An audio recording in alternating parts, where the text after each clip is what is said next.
그가 내게 이르시되 인자야 이는 내 보좌의 처소 내 발에 두는 처소 내가 이스라엘 족속 가운데 영원히 있을 곳이라. 이스라엘 족속 곧 그들과 그들의 왕들이 음행하며 그 죽은 왕들의 시체로 다시는 내 거룩한 이름을 더럽히지 아니하리라.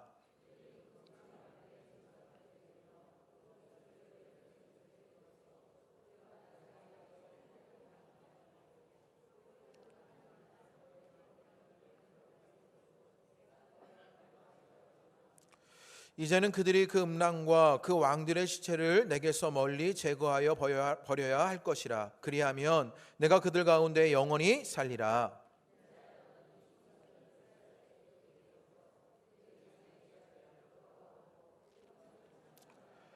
만일 그들이 자기들이 행한 모든 일을 부끄러워하거든 너는 이 성전의 제도와 구조와 그 출입하는 곳과 그 모든 형상을 보이며 또 그 모든 규례와 그 모든 법도와 그 모든 율례를 알게 하고 그 목전에서 그것을 써서 그들로 그 모든 법도와 그 모든 규례를 지켜 행하게 하라.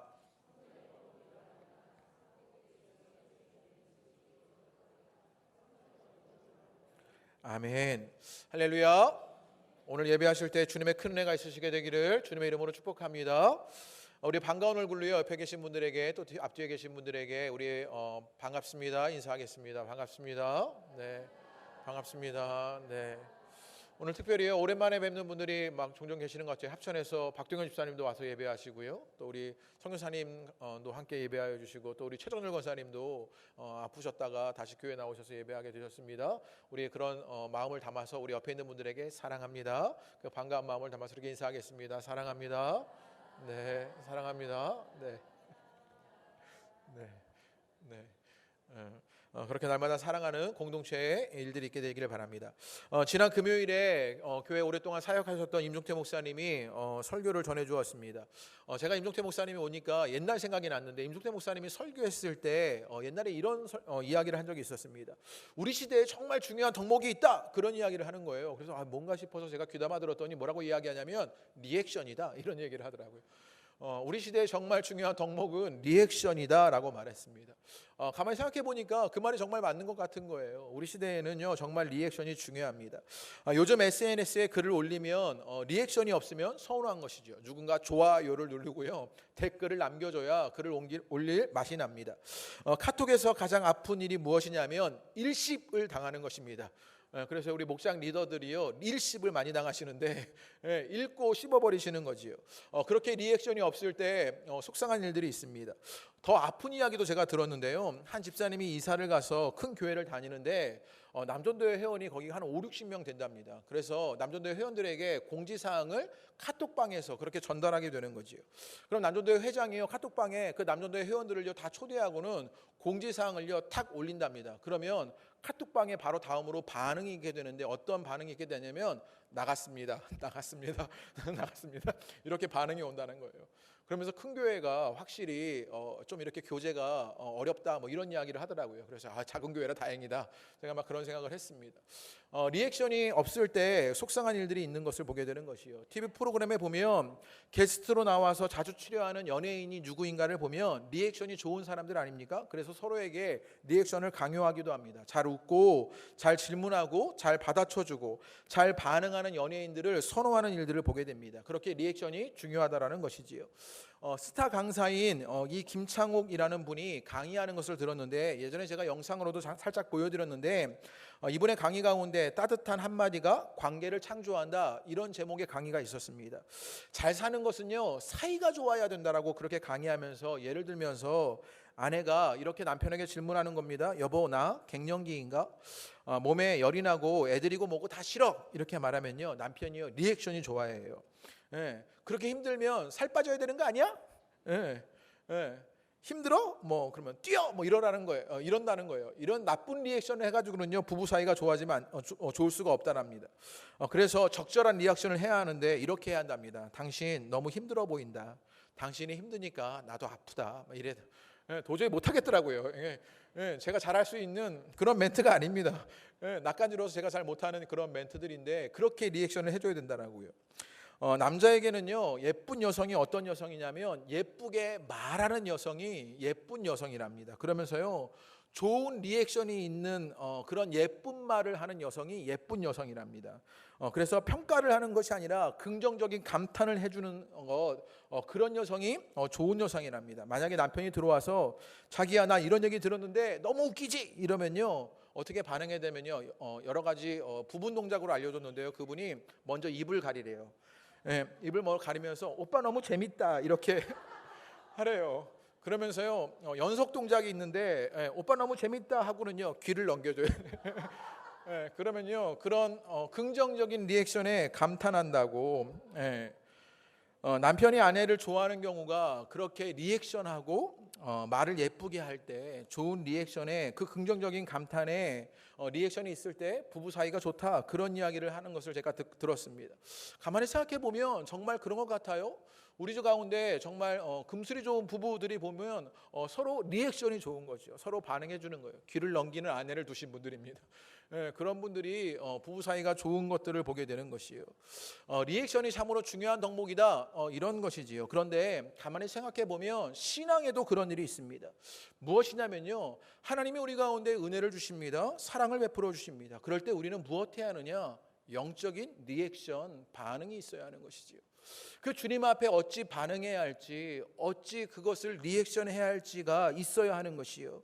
우리 안에 그 하나님의 사랑과 은혜 가운데 반응할 일들이 영적으로 일어나야 하는 것이요. 오늘 에스겔의 환상 속에 등장하는 것이 이 영적인 리액션입니다. 이것을 교회적인 말로 하면 사명이라고 말할 수 있겠습니다. 그 영적인 리액션 사명이 일어나는 일들이 오늘 본문의 이야기 속에서 등장합니다. 지난 말씀의 흐름 속에서 간단하게 이해하면 이렇습니다. 40장부터 이어오는 이야기입니다. 이제 남유다의 회복의 메시지를 환상 속에서 에스겔에게 보여주십니다. 마른 뼈가 살아나는 이야기를 보여주셨고요. 이제 40장에서 새로운 성전의 환상을 보여주십니다. 정말 크고 그런 환상의 성전이 나타나게 되는 것이지요. 완벽하고 완전한 성전의 일들을 알려주십니다. 그러면서 그 환상을 통하여서 이제 에스겔을 통하여서 이 남유다가 힘과 위로를 얻게 될 일을 알려주시고요. 하나님의 임재가 없었던 최악의 상태에서 하나님의 임재가 있는 최고의 상태로 대응되는 일들을 알려주십니다. 그리고 이 성전의 환상 속에서 이 성전이 궁극적으로 의미하는 것이 무엇이냐? 그 말씀을 쫓아가다 보면요 무엇인지를 알게 되는데 무엇입니까? 예수님이다 라고 말하게 되는 것이요. 그 예수님으로 말미암아 힘과 위로를 얻게 되고 하나님의 임재가 떠나버린 최악의 상태가 하나님의 임재가 있는 최고의 상태로 대응되는 일이 일어난다. 그게 40장부터 42장의 환상 속에서 우리에게 알려준 이야기입니다. 그리고 이제 43장으로 오게 되는 것이지요. 43장에 오면요 이제 에스겔을 데리고 그 성전을요 다시 한번 투어를 하게 됩니다. 이제 그 성전이 어떤 모양이었는지 어떤 일들이 일어나고 있는지를 다시 돌게 되는 일이 있습니다. 그 일로 말미암아 그 성전의 환상을 통하여서 이제 어떻게 반응해야 될지가 우리 가운데 영적으로 어떤 리액션이 일어나야 할지가 사명으로 알려주게 되는 것이 43장부터 46장의 말씀입니다. 그러면 그때 어떤 일이 일어나는지를 보게 되는데 그러면 먼저 2절의 말씀에 어떤 일이 일어나는지를 한번 읽어보겠습니다. 다 같이 우리 43장 2절의 말씀을 다 같이 읽어보겠습니다. 시작. 하나님의 음성이 많은 물소리 같고 땅은 그 영광으로 말미암아 빛나니 라고 말합니다. 상상해 보십시오. 하나님의 영광이 동쪽에서부터 옵니다. 하나님의 영광이 떠나버린 그때 이제 환상 속에 성전이 있고요. 이제 하나님의 영광이 동쪽으로부터 막 임재로 다가오고 있는 것입니다. 그러자 어떤 일들이 있었냐면요. 하나님의 음성이 많은 물소리 같고 땅은요 그 영광으로 말미암아 빛난다라고 말합니다. 막 물소리 같고요. 빛나는 역사. 무엇인가 승리를 상징하는 듯한 그런 환호들이 막 일어나고 있는 것이죠. 하나님의 영광이 그렇게 임합니다. 그리고 4절과 5절 말씀입니다. 다 같이 한번 읽어보시지요. 우리 4절과 5절 말씀. 그렇게 오시게 되었을 때 이제 성전 안에 임하여 주십니다. 다 같이 읽겠습니다. 시작. 여호와의 영광이 동문을 통하여 성전으로 들어가고 영이 나를 들어 데리고 안뜰에 들어가시기로 내가 보니 여호와의 영광이 성전에 가득하더라. 그 환상 속에요 이제 하나님의 임재가 다시 임하기 시작합니다. 그래서 성전으로 들어가고요 성전에 그 여호와의 영광이 가득할 일들을 보게 되었던 것이지요. 그럴 때 무엇을 봐야 하느냐? 그때 하나님의 임재 가운데 에스겔이 어떻게 반응하는지를 봐야 합니다. 하나님이 임하시게 되었을 때 영광이 가득할 그 과정 가운데 어떤 반응을 하게 되느냐, 3절에 그 반응이 있게 되었는데요. 우리 3절을 읽어보겠습니다. 시작. 그 모양이 내가 본 환상 곧 전에 성읍을 멸하러 올 때 보던 환상 같고 그발 강가에서 보던 환상과도 같기로 내가 곧 얼굴을 땅에 대고 엎드렸더니, 에스겔이요, 하나님의 임재가 나타나는 그때에 에스겔이 어떻게 되냐면요, 내가 곧 얼굴을 땅에 대고 엎드렸다, 이렇게 이야기하고 있는 것을 보게 되는 것이에요. 지금요, 에스겔은요 무엇하고 있었던 것이냐면 하나님 앞에서 자신을 온전히 낮추었던 것입니다. 이전에 구약시대에 하나님을 만나는 것은요 죽는 일이었습니다. 그래서 두려워했던 것이지요. 지금요 에스겔은요 그 하나님을요 두려움으로 맞이하고 있는 것을 보게 되는 것이에요. 이것을 교회적인 용어로 뭐라고 말하냐면 경외한다, 이렇게 표현합니다. 지금요 에스겔은요 하나님을 경외하고 있었던 것이지요. 하나님을 두려워하고 최선을 다해 섬기려고 얼굴을 땅에 대고 엎드려 그렇게 하나님을 경외하는 일들이 에스겔에 있었던 것이에요. 지금 비전과 환상 속에 하나님의 임재를 경험하는 그 에스겔의 영적인 리액션이 일어나게 되는데, 그것이 무엇이냐? 하나님을 두려워하는 것입니다. 44장 4절의 말씀에도 보면요 똑같은 말씀이 등장합니다.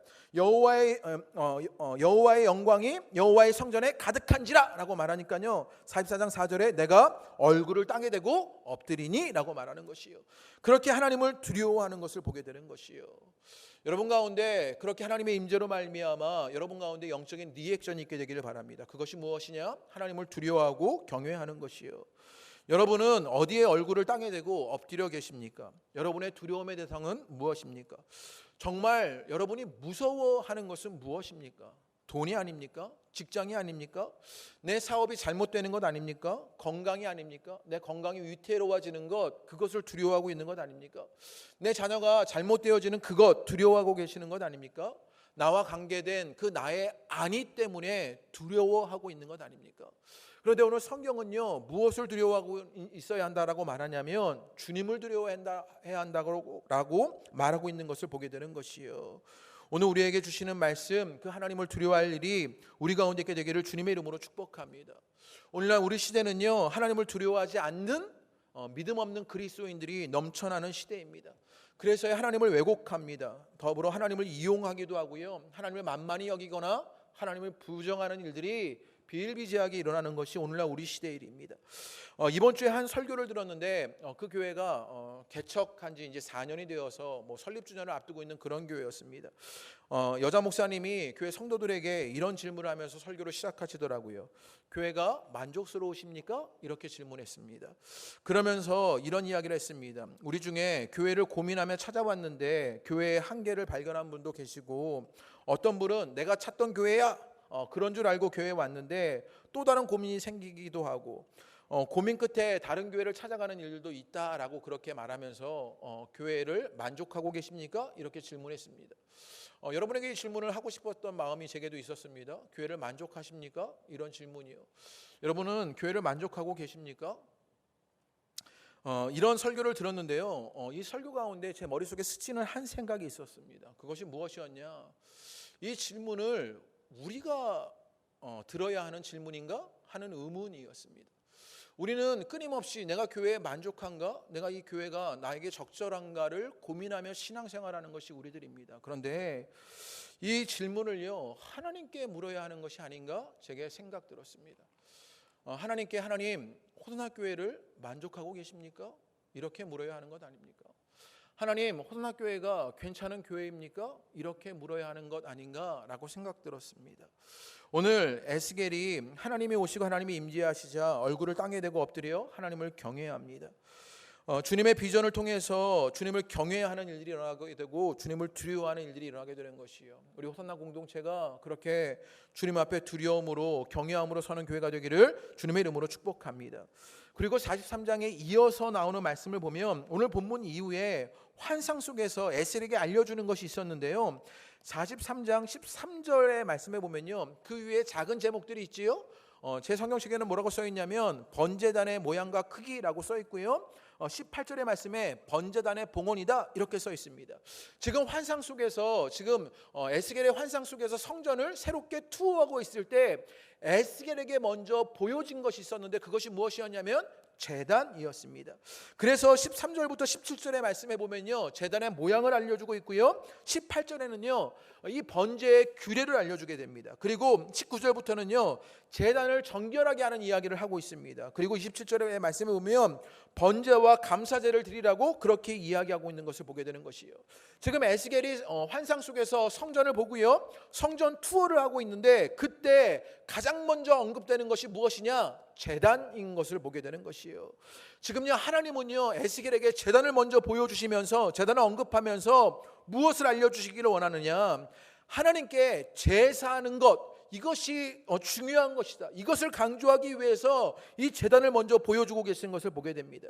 결국 이스라엘은요 제사를 드리는 공동체이고, 즉 이스라엘은요 예배하는 공동체다라는 사실을 알려주고 있는 것이에요. 환상 속에서 제단을 보게 되는 것으로 지금 에스겔이 깨닫게 되는 것이 있습니다. 무엇이냐? 하나님의 임재를 누리는 공동체는요 하나님께 예배하는 공동체라는 사실입니다. 우리 호소나 공동체에 그 은혜의 역사가 있게 되시기를 주님의 이름으로 축복합니다. 제단의 일들이 일어나게 되는 공동체에 그렇게 주님을 예배하는 일이 있어야 한다는 것이지요. 그리고 그 제단에서 무엇을 하게 되느냐? 우리 18절 말씀 한번 읽어보겠습니다. 18절 다 같이 읽어보시지요. 시작. 그가 내게 이르시되 인자야 주 여호와께서 이같이 말씀하셨느니라. 이 제단을 만드는 날에 그 위에 번제를 드리며 피를 뿌리는 규례는 이러하니라. 이 제단을 만드는 날에 뭐 하냐면요, 그 위에 번제를 드리라고 말합니다. 번제를 이해할 필요가 있는데, 번제는요 번제를 드릴 때 어떻게 드리냐면 제물을 가지고 제사를 지내는 사람이요 그 제물을요 자기가 잡아야 하는 것이 번제입니다. 어떤 의미가 있냐? 내가 죽는다의 의미가 있었던 것이지요. 그리고 그 번제를 드릴 때는요 번트 오퍼링이라 해서요 그 모든 제물을요 완전히 태워버려야 했습니다. 결국 어떤 의미가 있느냐? 내가 완전히 태워지는 것이지요. 제단에서 이 번제가 드려지는 일들을요 지금 에스겔에게 먼저 보여주고 계시는 것을 보게 됩니다. 여기에 예배의 본질이 무엇인지를 알려주고 있는데, 무엇이냐? 예배의 본질은요 우리가 번제물 되어진다는 사실입니다. 제사를 지내는 사람이요 먼저 그 제물을 잡는 것처럼 내가 먼저 죽어야 하고 내가 완전히 태워지는 일이 예배로 일어나야 하는 것이요. 그러므로 예배에 온 것은요 죽으러 오는 것입니다. 내가 태워지러 오는 것입니다. 에스겔의 환상으로 하나님은요 이 예배의 회복을 알려주십니다. 그리고 한 명 한 명이 예배자로 서게 되면서 온전한 제물이 되어 내가 죽고 태워져가는 일들을 우리에게 알려주시는 것이요. 여러분 가운데, 우리 가운데 이 예배가 일어나시게 되기를 주님의 이름으로 축복합니다. 예배를 통해 무엇이 일어나야 하느냐? 내가 죽고 내가 태워져야 하는 것이요. 하나님을 두려워하는 예배자들은 그렇게 한 명 한 명 그 번제단의 제물이 되어 죽고 태워져야 하는 것이요. 그런데 오늘날 교회에서 드려지는 예배를 보시게 되기를 바랍니다. 죽으려고 하는 자들이 없는 것이지요. 목사는요 오히려 성도 보고 죽으라고 하는 것입니다. 성도는 목사 보고 죽으라고 강요합니다. 성도는요 다른 성도를 죽으라고 말하는 것이요. 남편은 아내를, 아내는 남편을, 부모는 자녀를 죽으라고 등 떠미는 예배를 오늘날 드리고 있는 것 아닙니까? 그래서 우리의 예배는요 여전히 아무도 죽는 사람 없이 여러분 예수님만 죽고 있는 일들이 일어나고 있는 것이에요. 제가 몇 번 말씀드린 적이 있는데, 제가 유학 후에 한국에 들어와서 한국 교회를 보니까요 막 분노가 치밀어 오르는 거예요. 한국 교회가 어쩜 이렇게 오염될 수 있을까? 어쩜 이렇게 정의로운 일이 일어나지 않을까? 마음에 분노가 있었습니다. 이럴까 싶은 일들이요 정말 한국 교회 안에 수없이 일어나고 있는 것이요. 그런데 그때가 벌써 2010년도니까요 9년 전의 일인데, 요즘에 비하면 그때가 더 좋았던 것 같아요. 요즘은요 광훈이 형이 다 해가지고요 우리가 학교 없을 정도로 한국 교회가 그렇게 비참한 모습을 갖고 있는 것을 보게 되는 것이요. 제가 그때 막 들어왔을 때요, 제가 교회를 막 시작할 때였는데, 교회 사역을 막 시작할 때였는데, 그 교회를 사역을 시작하기 전에 그 교회에 가서 기도하게 되었습니다. 그때 제 마음속에 갑자기 한국 교회를 위해서 뜨겁게 기도할 일이 있었습니다. 한국 교회를 향해서 뜨겁게 기도하다가 제가 눈을 살짝 떴게 되었는데, 눈앞에 십자가가 제 눈에 확 들어오게 된 거예요. 그러면서 제 마음속에 무엇이 생각났냐면, 그 십자가에 여전히 예수님만 못 박혀 계시다는 사실이 제 마음속에 들어오게 되었습니다. 그러면서 너무나 안타까워서 기도하고 있는데, 제가 기도하는데 무엇이 느껴지게 되었냐? 제 손에 그 십자가에 못 박고 있는 망치와 못이 쥐어져 있다는 사실을 제가 깨닫게 되었습니다. 그러면서 제가 얼마나 회개하며 기도했는지 모릅니다. 제가 공의를 말하며 정의를 말하면서 여전히 내가 죽지 못하고 여전히 예수님만 죽이고 있는 일들을 내 손에 망치로 못으로 하고 있었다는 사실을 깨닫게 되는 것이에요. 오늘 말씀 속에 주님께서는요 에스겔에게 제단을 보여주십니다. 그리고 번제를 통해 그 예배의 본질은 내가 죽고 내가 완전히 태워지는 것이라고 알려주시는 것이에요. 오늘 예배를 통해 우리 호산나 공동체의 예배의 본질이 회복되기를 주님의 이름으로 축복합니다. 내가 죽어지는 것이지요. 내가 죽어지고 우리 안에 예수님만 살아계시는 것을 보게 되는 것이요. 그 은혜의 역사가 우리 호산나 공동체 가운데 있게 되시기를 주님의 이름으로 축복합니다. 오늘 이 제사를 바라보면요 환상 속에 한 가지 특징을 발견할 수 있는데 19절의 말씀을 보십시오. 지금요 에스겔을 이끌고 있습니다. 그런데 19절의 말씀에 보면 제가 한번 읽어드리지요. 주 여호와의 말씀이니라. 나를 가까이 하여 내게 수종되는 사독의 자손 레위 사람 제사장에게 너는 어린 수송아지 한 마리를 주어 속죄 제물을 삼되라고 말합니다. 여기 끝에 보면요 너는 이라고 말하죠. 너는 어린 수송아지 한 마리를 주어 속죄 제물로 삼되 이렇게 말합니다. 여기서 너는 누구를 말하는 것이겠습니까? 에스겔을 말하는 것입니다. 또 20절 말씀에 보면 내가 그 피를 가져다가 제단에 내 뿔과 아래측 내 모퉁이에 이렇게 계속 이야기합니다. 지금요 제단의 이야기가 나오고 번제 이야기가 나오고 속죄 제물을 드려라 이런 이야기를 하는데 이를 주적으로 역할하는 사람이 나오죠. 그게 누구냐면 에스겔입니다. 그런데 이것이 의미하는 바가 있는 것이죠. 왜냐하면 에스겔은요 제사장 출신의 선지자였습니다. 그런데요 바벨론 포로로 끌려가게 되었을 때 그 마음속에 어떤 기대가 있었는지 몰라요. 내가 바벨론 포로로 끌려갔지만 언젠가 하나님 우리를 회복시키셔서 돌아가면 내가 제사장으로 사역할 수 있지 않을까? 그런 꿈과 기대가 있었는지 모릅니다. 그런데 시간이 점차 흘러가니 어떤 일이 일어나게 되었냐? 바벨론 포로에서 돌아오기는커녕 어떻게 되었습니까? 예루살렘은 완전히 다 무너져 버렸고요 성전은 파괴되어 버렸습니다. 그 꿈은요 물거품이 되어진 것이지요. 그런데 오늘 환상 속에 어떤 일이 일어나고 있는지를 봐야 하는데 어떻게 하십니까? 그 에스겔이요 지금 환상 속에서 그 성전에 제사를 드리고 있는 제사장으로 회복되어진 것을 보게 되는 것이요. 여기에 의미가 있습니다. 우리가 주님 앞에 예배하게 될 때 그 예배로 말미암아 주님 우리 가운데 어떤 일들을 이루시냐? 우리를 회복시켜 주시는 것이요. 그 은혜의 역사가 저 여러분 가운데 있게 되시기를 주님의 이름으로 축복합니다. 그리고 이스라엘이 회복하여서 드려질 그 첫 예배의 시작을 누가 하고 있느냐? 에스겔이 하고 있는 것을 보게 되는 것이요. 결국 하나님은요 예배를 통해서 우리를 회복하시고요 그것을 통해서 새로운 시작들을 일으키시는 것들을 보게 되는 것이요. 그 은혜의 역사가 오늘 예배하는 여러분에게도 일어나시게 되기를 주님의 이름으로 축복합니다. 그러면서 이제 예배를 드리는 자들에게 그 제사장의 직무를 감당하는 자들에게 하나님의 더 큰 일들을 은혜를 허락하여 주시는데 44장으로 넘어가게 되면요 성전에서 일하는 제사장에 대한 이야기를 합니다. 나중에 오늘 집에 돌아가시면 43장부터 46장까지를 읽어보시면 아는데요 거기에 보면 범죄하지 않은 제사장들을 세우셔서 제사장의 직무를 감당하게 하시는 것이지요. 그리고 제사장의 규례들이 나옵니다. 그리고 그 제사장의 삶을 책임져 주시겠다 그런 이야기가 나옵니다. 그 삶을 주님께 맡겨드리게 됩니다. 그리고 제사장에 주시는 한 가지 놀라운 선물들이 등장하는데 44장 28절의 말씀입니다. 그렇게 주님 앞에 그 제사를 지켜내고 그렇게 제사를 지내는 자들에게 어떤 일들이 일어나게 되느냐? 44장 28절의 말씀 다 같이 읽어보겠습니다. 시작. 그들에게는 기업이 있으리니 그 기업이라. 너희는 이스라엘 가운데서 그들에게 산업을 주지 말라. 내가 그 산업이 제사라. 지금요 하나님께서 그 성전의 환상 가운데 제사장을 세우셔요. 그래서 제사를 지키게 하십니다. 제사를 수호하시는 것이지요. 그 제사를 지키는 자들에게 이제 주시는 주님의 선물이 있었어요. 그것이 무엇이었냐? 내가 곧 그들의 기업이다 라고 말하는 것이요. 이 말이 조금 어색하고 어려운데요 제가 영어 성경을 보니까 뭐라고 번역했냐면요 I will be their possession 이렇게 표현했습니다. possession, 소유라는 말입니다. 내가 그들의 소유가 되겠다라고 말하는 것이지요. 예배를 지키는 자들, 그 예배를 끊임없이 수호하는 자들에게 주님이 무엇 되냐고 말씀하시면 내가 너희의 소유가 되겠다라고 말하는 것이요. 여러분 가운데 그 은혜의 역사가 있게 되시기를 주님의 이름으로 축복합니다. 오늘도 예배를 지키는 자들에게 어떤 일이 일어나게 되느냐? 주님을 소유하게 되는 은혜를 누리게 되는 것이요. 그래서 45장으로 넘어가 보면요 45장 1절부터 8절까지의 말씀, 45장 그 시작에 보면요 제목이 있지요. 뭐라고 써 있냐면요 거룩한 구역이다 이렇게 써 있습니다. 그러면서 그 구역을 나눠내는 이야기가 1절부터 8절까지 나옵니다. 그런데 45장 3절의 말씀에 그 거룩한 구역 가운데 성소를 이야기하는데 그 성소를 어디에 두는지를 보면 45장 3절의 말씀을 다 같이 읽어보겠습니다. 시작.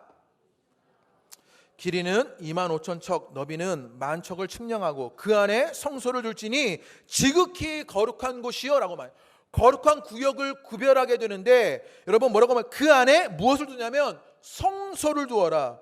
거기는 지극히 거룩한 곳이다 이렇게 말합니다. 성소가 그 거룩한 구역의 중앙에 놓여지게 되는 것을 보게 됩니다. 하나님은요, 이 환상을 보여주시면서 우선적으로 거룩한 구역을 설정하게 하셨습니다. 그리고 그 중앙에 성소를 두게 하셨습니다. 성소가 삶의 중심이다 이렇게 말하는 것이요. 성소가 무엇하는 것입니까? 하나님의 임재를 누리는 곳, 하나님을 만나는 곳이었습니다. 삶의 중심이 무엇이 되어야 하느냐? 그렇게 하나님을 만나는 예배가, 하나님을 경험하는 하나님의 임재를 누리는 예배가 그 삶의 중심이 되어야 하는 것이요. 여러분 가운데 이 삶의 중심이 예배로 나타나시게 되기를 주님의 이름으로 축복합니다. 성경에는요 이런 이야기가 끊임없이 반복됩니다. 출애굽기에 보면 출애굽한 이스라엘 백성들이 광야를 지나게 되었을 때 그 진영 가운데 무엇을 중앙에 둡니까? 성막을 중앙에 두는 것을 보게 되는 거예요. 진영 가운데에 그 성막을 두게 되는 것을 보게 되는 것이요. 광야의 그 40년을 통하여서 하나님은요 끊임없이 가르쳤던 것이죠. 너의 삶의 중심이 무엇이 되어야 하느냐? 하나님의 임재가 있는 예배가 되어야 한다라고 말하는 것이요. 오늘 여러분에게 질문하고 싶습니다. 여러분 삶의 중심은 어디에 있습니까? 예배가 여러분 삶의 중심으로 있습니까? 오늘 우리의 삶의 거룩한 구역, 삶의 중심이 그렇게 구별되기를 바랍니다. 그것이 무엇으로 일어나야 하느냐? 예배로 일어나야 하는 것이요. 여러분 가운데 그 은혜의 역사가 있게 되시기를 주님의 이름으로 축복합니다. 오늘 말씀을 정리해 보면 이런 것이지요. 이제 하나님을 두려워하는 일들이 일어나게 되는 것이죠. 그 영적인 리액션이 있습니다. 이제는 그 주님 앞에 이제는 번제를 드리는 것입니다. 내가 죽고 태워지는 것, 그것으로 하나님을 소유하고 예배의 중심이 되어지는 일이 삶으로 나타나는 일들이 일어나게 되는 것이요. 그런데 더 중요한 이야기를 해야 하는데요, 이 예배할 수 있는 근거와 이유가 어디에 있느냐, 이것을 봐야 하는 것입니다.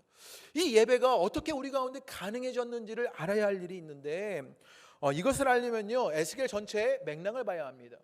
선지서들이 가지고 있는 특징인데, 이 선지서들은요 대부분 어떻게 구성되어 있냐면요 심판과 구원의 메시지로 나눠져 있습니다. 오늘 에스겔서도 마찬가지인데, 에스겔이 역사 가운데 죄로 말미암아 바벨론 포로로 끌려갑니다. 예루살렘 성전이 무너져 버리고요, 예루살렘이 함락되고 하나님의 영광이 떠나버리는 최악의 상태가 되었던 것이죠. 그때 36장부터 이제 하나님의 환상의 일들이 일어나게 되는 것이에요. 그러면서 하나님이 보여주시는 회복들이 일어납니다. 구원의 역사가 있는 것이지요. 많은 뼈가 살아나는 일이 있고요, 새로운 성전이 보여지게 됩니다. 그것으로 공동체를 회복하시는 일이 있습니다. 그런데 하나님이요 그 회복을 통하여 어떤 일을 하시려고 그 일을 하시느냐를 봐야 하는 것이지요. 심판이 있었고 이제는 구원의 회복의 일들이 있었는데, 그 과정을 통하여서 하나님은 어떤 일을 하시는지를 봐야 하는데, 우리 오늘 본문의 43장 7절의 말씀을 읽어보겠습니다. 성경을 조금 많이 읽어야 하는데요, 43장 7절의 말씀 우리 다 같이 한번 읽어보겠습니다. 시작.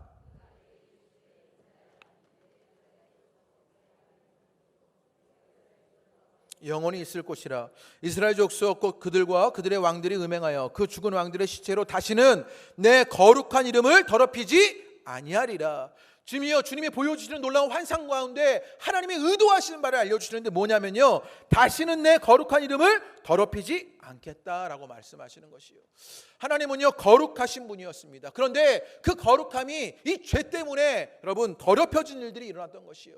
그런데 하나님이 말씀하시는 것이요, 그 일들을 통해서 하나님이 하시려고 하는 것은 무엇이냐? 다시는 내 거룩한 이름이 더럽히지 아니하리라 라고 말씀하시는 것입니다. 성경이 보여주는 관점을 알아야 하는데, 36장부터 이제 회복의 메시지가 증거됩니다. 우리 36장으로 한번 넘어가 볼까요? 36장 24절과 25절의 말씀입니다. 우리 43장을요 펴놓으시고 36장으로 넘어가시면 24장 25절의 말씀을 한번 읽어보시지요. 하나님이 어떤 일을 하시려고 하시는지를 알려주시는데, 24절과 25절 말씀 다 같이 읽겠습니다. 시작. 여러 민족 가운데서 모아 데리고 고국 땅에 들어가서, 이렇게 얘기합니다. 지금요 바벨론 포로로 끌려갔던 이 남유다를 어떻게 한다고요? 돌아오게 하는 것이에요. 이스라엘 그 예루살렘으로 돌아오게 하는 일을 하나님이 하시겠다라고 말합니다. 그러면서 25절입니다. 시작. 맑은 물을 너희에게 뿌려서 너희로 정결하게 하되 곧 너희 모든 더러운 것에서와 모든 우상 숭배에서 너희를 정결하게 할 것이다. 하나님이 어떤 일을 하시냐면 우리를 어떻게 하셔요? 정결하게 하십니다.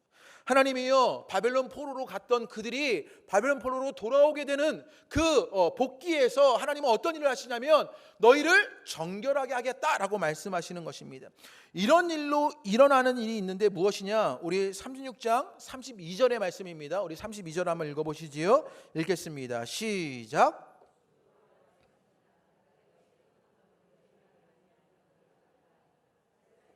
너희 행위로 말미암아 부끄러워하고 한탄할지어다. 지금요, 하나님께서요, 바벨론 포로로 끌려갔던 남유다를요, 이제는 예루살렘으로 돌아가게 하십니다. 그럴 때 내가 너희를 정결하게 하겠다라고 말해요. 그런데 그것만 가지고 이 남유다가 기뻐하고 즐거워할 것으로 멈춰지는 것이 아니라 그들에게 일어날 일이 있는데 무엇이냐? 부끄러워하고 한탄해야 한다라고 말하는 것이요. 부끄러움을 알게 되는 일이 있습니다. 43장 10장에 보면요, 이런 구절이 반복되는 것을 보게 됩니다. 43장으로 넘어가시면요, 그들이 자기 죄악을 부끄러워하거든. 하나님은요, 그 회복을 통해서 어떤 일을 하시냐면요, 우리가 죄악 가운데 있었던 것을요 부끄럽게 하시는 것이에요. 43장 11절의 말씀에도 보면요, 자기들이 행한 모든 일을 부끄러워하거든 이라고 말하는 것이에요. 예배로 말미암아 그 성전의 환상으로 그 회복으로 말미암아 하나님 우리 가운데 이루시고자 하는 일이 있는데 우리를 정결하게 하는 것, 그 정결함으로 말미암아 우리는요, 우리가 부끄러움과 수치가 무엇인지를 알게 하는 것, 그 죄의식이 살아나는 일들이 있게 되는 것이요. 그러면 하나님이요, 왜 그렇게 이끄시느냐? 우리 36장 22절의 말씀입니다. 우리 36장 22절의 말씀을 한번 읽어보시지요. 그러면 하나님은요, 왜 그렇게 부끄럽게 하시고 정결케 하시고 그들을 회복하시느냐? 32장 22절의 말씀입니다. 다 같이 읽겠습니다. 시작.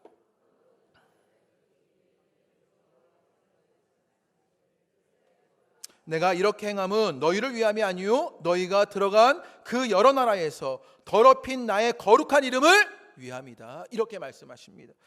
내가 이렇게 행함은 너희를 위함이 아니요 너희가 들어간 그 여러 나라에서 더럽힌 나의 거룩한 이름을 위함이다. 주님이 말씀하십니다. 우리가 정결케 되어지고 우리가 부끄러움을 알게 되는 것, 우리가 한탄하게 되는 그 일을 통하여서 하나님은 무엇 하시려고 하느냐? 여러 나라에 더럽힌 그 주님의 이름이 다시 거룩해지는 일들을 이루어 가시는 것이요, 그 거룩함을 회복하기 위해서입니다. 지금 43장 7절의 말씀과 연결되어 있는 것들을 보게 되는 것이요.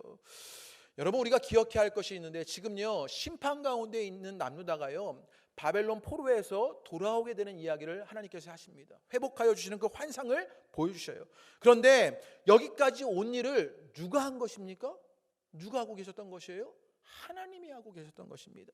지금요, 남유다가 회개했던 것이 아닙니다. 그들이요 그렇게 돌아갈 모습으로 검증됐던 것도 아니에요. 그들이 괜찮게 그렇게 주님 앞에 돌아와서가 아닙니다. 그들을 회복하고 정결하게 하고 부끄럽게 하고 돌아가게 하시는 주권은, 그 주체는 누구셨냐? 하나님인 것을 보게 되는 것이요. 결국 무엇이냐? 하나님의 전적인 은혜로 말미암아 그 회복이 있었던 것을 알게 되는 것이요. 여전히 죄인인 우리는 그 하나님의 전적인 은혜로 회복되고 정결케 되고 돌아가게 되는 일들이 있게 됩니다. 그러면 우리 가운데 한 가지 숙제가 주어지게 되는 것이요. 그러면 어떻게 살아야 하느냐의 숙제가 주어지게 되는 것입니다.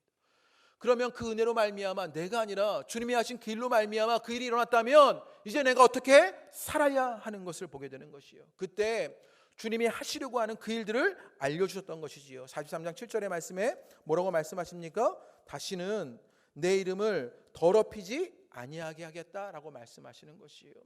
오늘 주님 앞에서 여러분 가운데 그 일들이 일어나시게 되기를 주님의 이름으로 축복합니다. 우리가 예배하는 삶이 어떻게 일어나게 되느냐? 하나님이 우리를 예수 그리스도의 은혜로 말미암아 십자가와 부활로 말미암아 우리를 구원하여 주셨습니다. 우리는 여전히 죄인이었어요.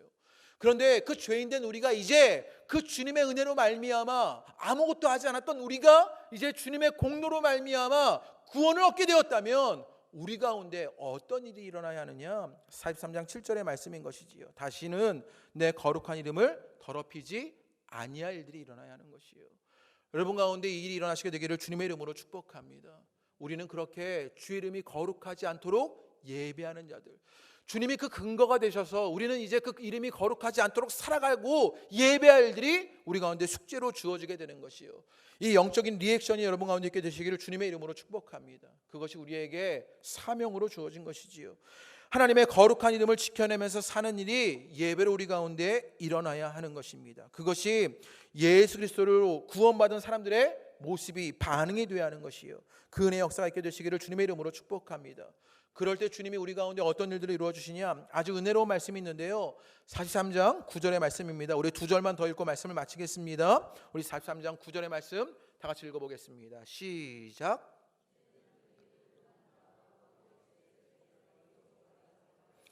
그리하면 내가 그들 가운데 영원히 살리라. 뭐라고 말씀하십니까? 다시는 내 거룩한 이름을 더럽히지 아니하는 그들 가운데 주님은 어떻게 하시느냐, 내가 영원히 그들 가운데 거하겠다라고 말씀하시는 것이요, 그 은혜의 역사가 오늘 예배하는 여러분 가운데 일어나시게 되기를 주님의 이름으로 축복합니다. 주의 이름을 더럽히지 않도록 그 거룩을 훼손하지 않는 자들로 예배하는 삶으로 살게 되었을 때 내가 영원히 그들 가운데 거하시는 주님의 임재를 맛보게 되는 것이요, 그리고 마지막으로 43장 27절의 말씀입니다. 우리 다 같이 읽겠습니다. 43장 27절의 말씀 다 같이 읽겠습니다. 시작.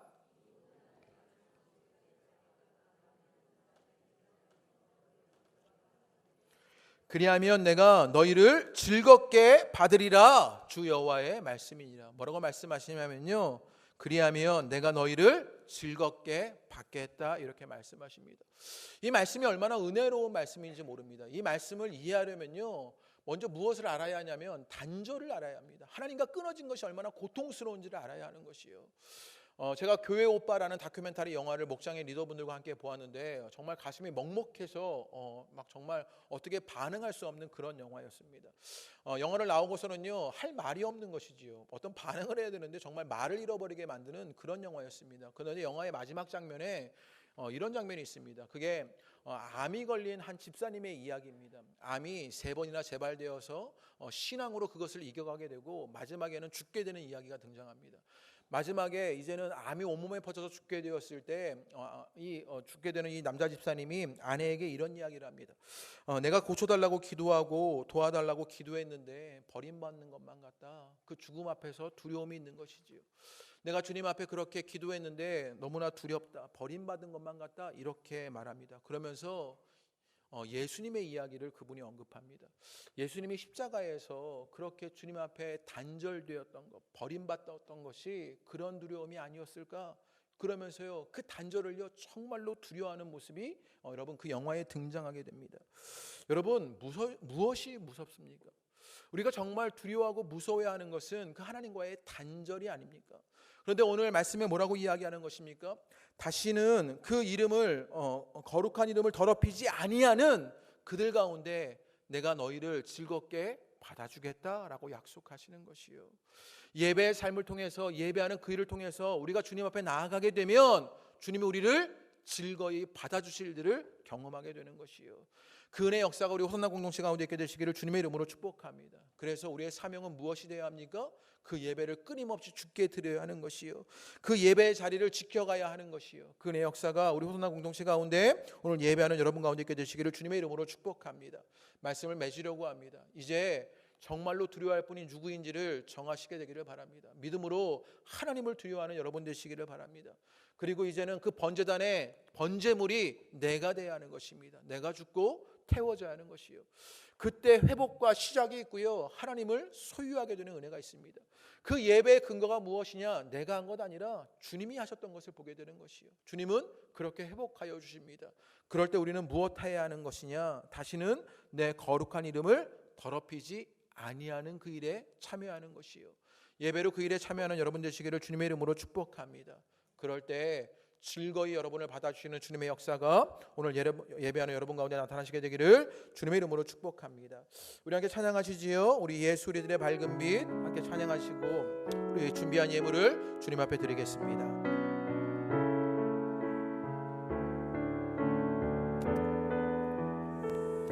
예수 우리들의 밝은 빛, 예수 우리들의 밝은 빛,